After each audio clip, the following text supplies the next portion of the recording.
Welcome back to Maritime History, or Historical Archive. You might have wondered, what is the deadliest maritime disaster in history? Now, the maritime disaster that holds this title is the sinking of the MV Wilhelm Gustloff, sinking in World War II. We're going to be talking about its beginning and eventual sinking. But right before we start this, I do want to let you know that this will be talking about Germany in World War II. So don't say I didn't warn you. So without further ado, let's begin. On August 1st, 1936, construction would start on the Wilhelm Gustloff. This was before World War II ever happened. Wilhelm Gustloff had a sister ship, this sister ship being the MV Robert Lee. The company that built the Wilhelm Gustloff was the Blom and Voss Company, and the owners were the German Labor Front. The Wilhelm Gustloff started an unofficial maiden voyage on March 24, 1938. And ending on March 27, 1938. The Wilhelm Gustloff was used by an organization named Strength Through Joy. On April 3, 1938, a ship named Pegaway started to sink due to a bad storm. Luckily, the Wilhelm Gustloff was there and saved all the crew on board the Pegaway. This happened on Wilhelm Gustloff's third voyage. The Wilhelm Gustloff had an official maiden voyage on April 21st, 1938, and would end on May 6, 1938. One time, the Wilhelm Gustloff's captain actually died on voyage. He was replaced though. If he wasn't, then the rest of the voyage would be captainless. And then, World War II would start. The Wilhelm Gustloff was made into a hospital ship, but on November 20, 1940, she was painted completely gray and devoid of any medical equipment, and was equipped with giant guns on it. In 1945, the Wilhelm Gustloff would take part in something called Operation Hannibal. This operation was to evacuate German civilians as they were losing the war. This also included military. On January 30, 1945, the Wilhelm Gustloff would leave Gdynia, heading to Kiel, carrying 10,000 people on board. The captain of the Wilhelm Gustloff was a man named Frederick Peterson.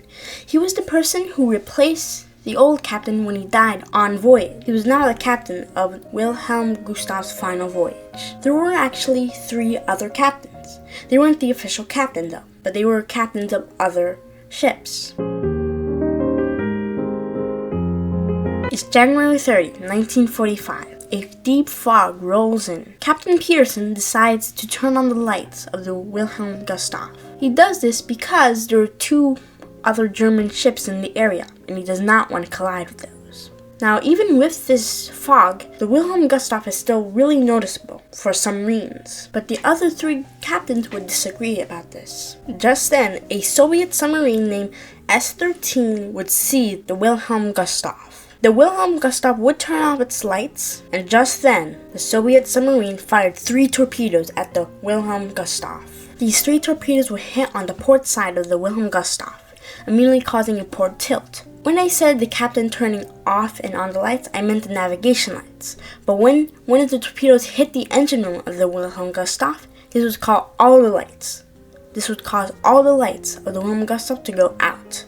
Luckily, there was a generator, but this generator had very dim lights. Immediately, panic ensued as the inside of the Wilhelm Gustloff immediately became crowded as people frantically tried to get out of the ship. And some lifeboat davits were even frozen.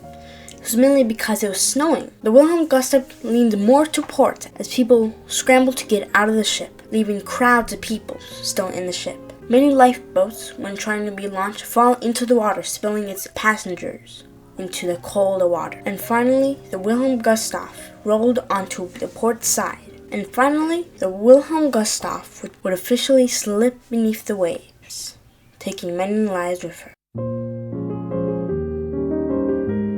The first ship to rescue survivors from the Wilhelm Gustloff were the ships that the captain was worried about colliding into, and it was discovered out of the 10,000 people who were on board the Wilhelm Gustloff, only 1,252 survived the sinking, leaving 9,000 people to die. Now, the rescue ships did not know where the submarine was, so they did depth charges.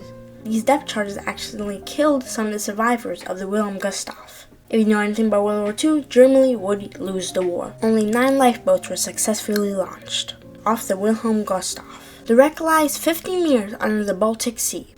The final survivor to still be alive from the Wilhelm Gustloff was a woman named Helga Walker.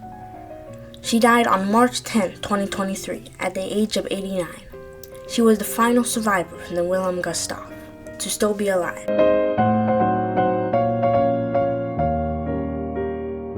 And that was the story of the Wilhelm Gustloff.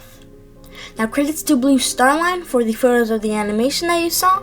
I did kind of tweak some things up, like make it a little more darker, and I basically changed some of the settings of the photos of the animation, but the animation was from him, so I'll link that down below in the description. And that was it. It was one of my shorter videos, but it was still pretty good. So I'll see you next time. Goodbye!